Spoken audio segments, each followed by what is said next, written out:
Olá meus amigos do YouTube, como vocês estão? Estamos aqui mais uma segunda-feira, mais um vídeo sobre futebol. Vamos falar sobre Campeonato Paulista. Eu tinha dito aqui no canal e em vídeos anteriores que não faria vídeos comentando partidas dos campeonatos estaduais, mas que quando acontecesse algo relevante eu faria aqui alguns vídeos comentando fatos relevantes sobre partidas, desempenho dos clubes nesses torneios que eu considero patético. Espero que eles percam de uma vez por todas a relevância que tem no calendário nacional. Mas enquanto isso a gente vai comentando coisas que as equipes, as principais equipes do nosso futebol têm que melhorar e que estão sendo observadas nesses torneios. Ontem tivemos o Corinthians vencendo o Bragantino na Neoquímica Arena, vencendo o jogo por 1-0. O Corinthians não fez uma boa partida, mas conseguiu a vitória, praticamente garantiu a classificação.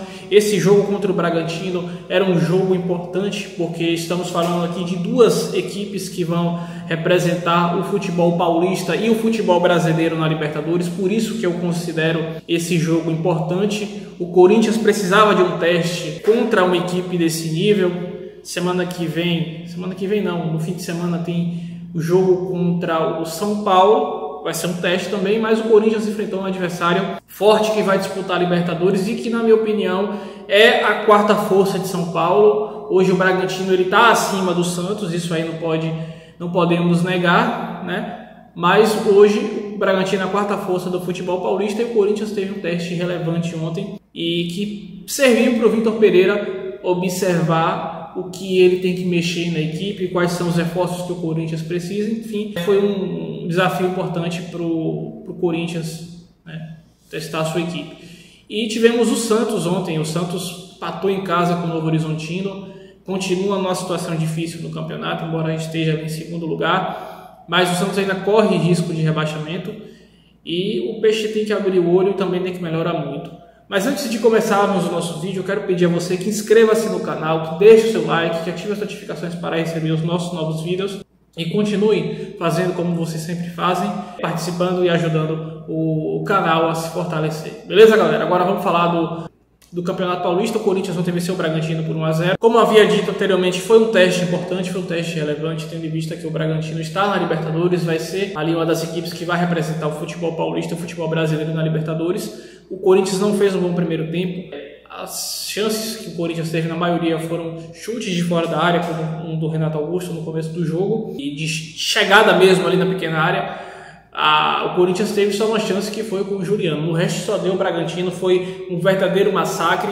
O Cássio fez milagres durante o primeiro tempo. Já no segundo tempo, o Bragantino, pelo fato de ter um jogo de intensidade muito grande, o jogo do Bragantino é muito tenso, embora ele tenha ali um elenco jovem. Inclusive o Barbieri, o treinador, falou isso no começo do jogo, que iria aproveitar, tentar juntar a característica de jogo do Bragantino, que é com muita intensidade, e o fato do Bragantino ter um elenco jovem, enquanto o Corinthians tem ali um meio de campo formado majoritariamente por veteranos. E o Bragantino iria aproveitar isso para jogar com toda a intensidade no primeiro tempo, e de fato foi melhor do que o Corinthians. Já no segundo tempo, por conta do horário da partida e também da intensidade de jogo que o Bragantino ele imprime sobre os seus adversários, é lógico que chega uma hora que cansa. Tanto que o comentarista do Premier falou que o Bragantino de vez em quando dá uns apagões ali, a equipe dá uns apagões ali, cansa, e passa a ser dominada pelo adversário. Foi exatamente isso que aconteceu no segundo tempo. O Corinthians ele aproveitou essa diminuída de intensidade do Bragantino e foi para cima, começou a finalizar da pequena área, começou a chegar no gol do Bragantino. O Cleiton também fez grandes defesas, embora o melhor jogador da partida de ontem tenha sido o Cássio, até que o Corinthians achou o gol com o Mosquito e venceu o jogo por 1-0. Venceu, mas não jogou bem ainda. O Corinthians o Vitor Pereira estava na tribuna, ali nos camarotes assistindo o jogo, e viu que vai ter muito trabalho, porque o Corinthians tem ainda um elenco muito reduzido e um meio de campo formado praticamente por jogadores acima de 30 anos. Ontem o Duqueiroz também foi muito sobrecarregado. Eu acho que o Corinthians errou em ter mandado o Gabriel embora. Eu acho que o Corinthians poderia ter ficado com o Gabriel e ter ali um jogador de marcação como opção da elenco. Trouxesse outro jogador com as características do Gabriel, mas enquanto não trouxesse esse jogador, ficava com o Gabriel e teria ali um volante de marcação para fazer ali o 4-1, 4-1.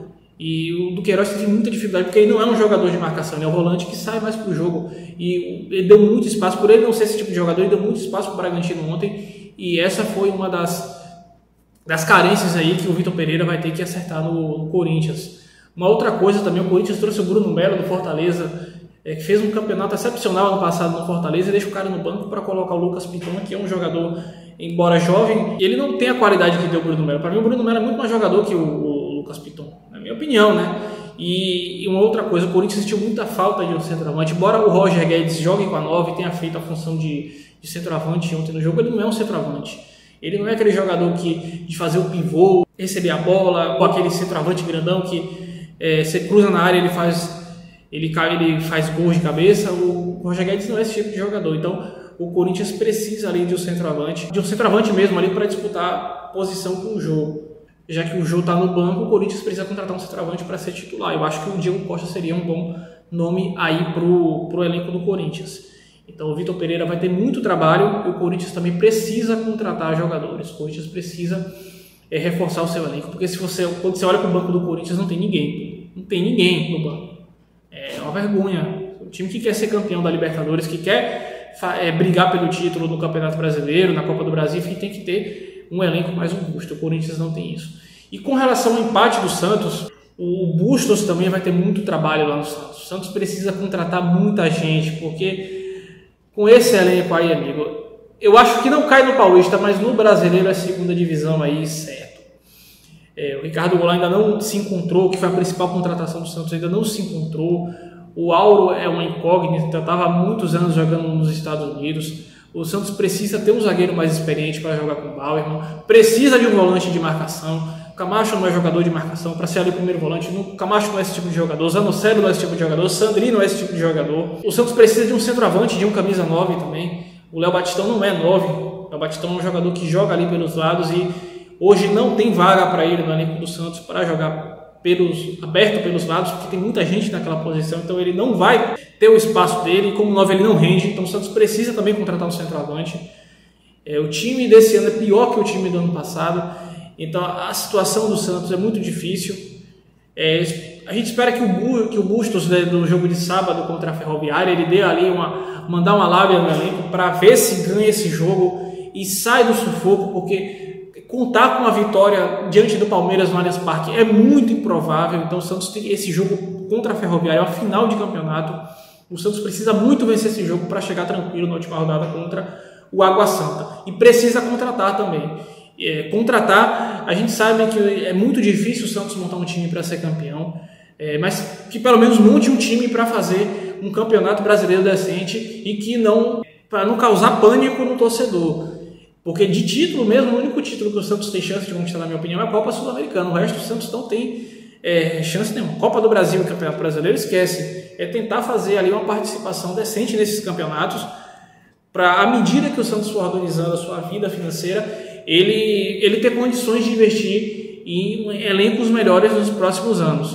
Mas com o que está aí, a segunda divisão não acerta. E eu já falei isso aqui em outros vídeos anteriores, que o Santos ele não está conseguindo conciliar a austeridade financeira com o futebol. O Santos não está contratando, e quem o Santos está contratando não está dando certo, não está rendendo. Então é isso. Para fechar aqui o nosso raciocínio nesse vídeo, Vitor Pereira vai ter muito trabalho no Corinthians, mas se quiser ganhar a Libertadores, se quiser conquistar os principais títulos, e o Bustos também terá muito trabalho. O Corinthians precisa encontrar um padrão de jogo caso queira vencer a Libertadores, e o Santos também precisa, de um padrão de jogo, mas o Santos precisa contratar para evitar ser rebaixado tanto no Paulista quanto no Campeonato Brasileiro. Enquanto o Corinthians luta por títulos, por conquistas, o Santos ele luta pela a sua sobrevivência, tanto em nível estadual quanto em nível nacional. Beleza, galera? Esse é mais um vídeo do canal, espero que vocês tenham gostado. O vídeo ficou um pouquinho longo, mas acabou ficando longo porque a gente falou tanto do Corinthians quanto do Santos, mas pretendo fazer mais vídeos essa semana. Um forte abraço a todos, fiquem com Deus, pessoal, e tchau, tchau.